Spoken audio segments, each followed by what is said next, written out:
Today's readings: Genesis 43, Job 9, Mark 13, and Romans 13.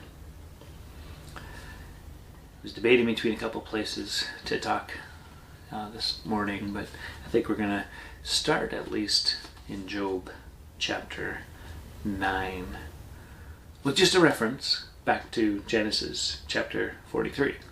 That's where the brothers come back and Joseph's asking all these questions. He sees Benjamin and he's almost overcome by grief or by joy, and he's able to kind of keep himself reserved, but he lines up all the brothers in order. And so the suspense is building.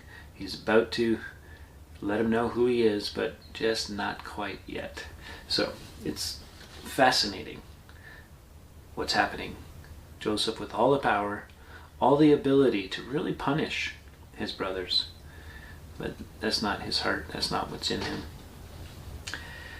Job chapter 9. Job answers, and he asks this question: "Truly I know that it is so, but how can a man be in the right before God?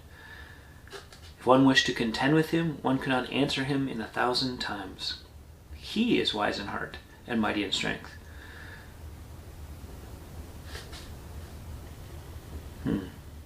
And he goes on to talk about, the creative God, and the things that God has done. He's the one that shakes the earth out of its place and its pillars tremble. He commands the sun and seals up the stars. He stretches out the heavens and,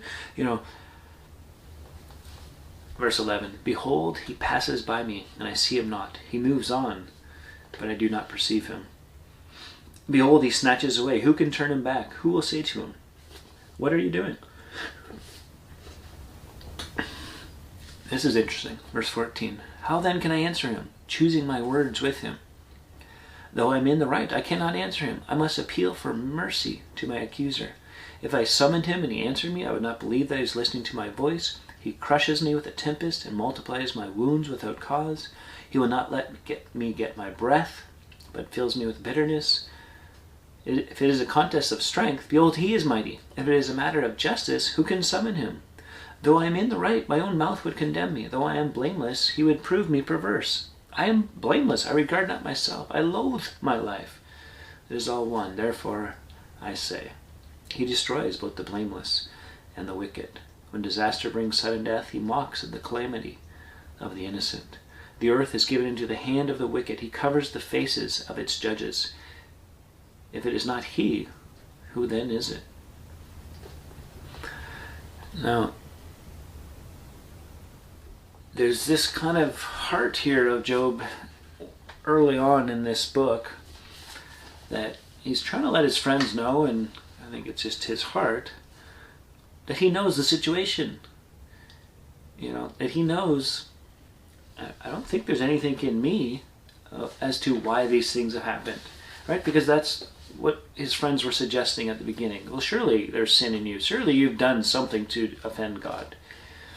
And that's kind of how it worked in those days, right? They looked to how you lived life, whether you were keeping the gods happy or not. And so I think they transferred that same kind of atmosphere, that same kind of heart onto the God of all creation. But Job knew this God in a way that maybe his friends didn't. And so he's kind of soliloquying or asking the questions of himself to himself, or of God, as if God would answer back. And he recognizes the grandeur of God, the might of God, the justice of God, and the juxtaposition that puts himself in, because he believes that there's nothing that he's done that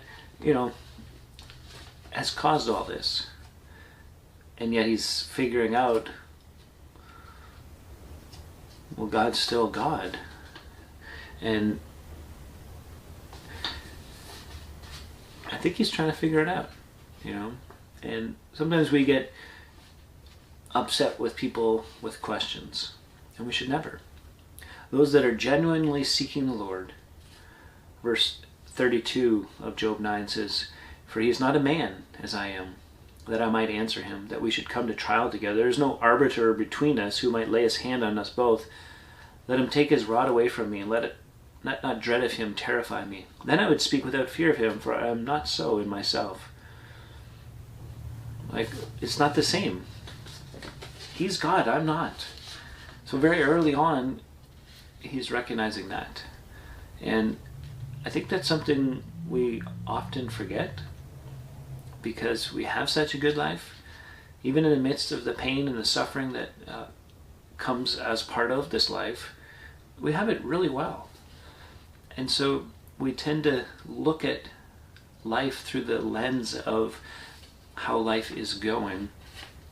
And when things aren't going well, it's surely not our fault.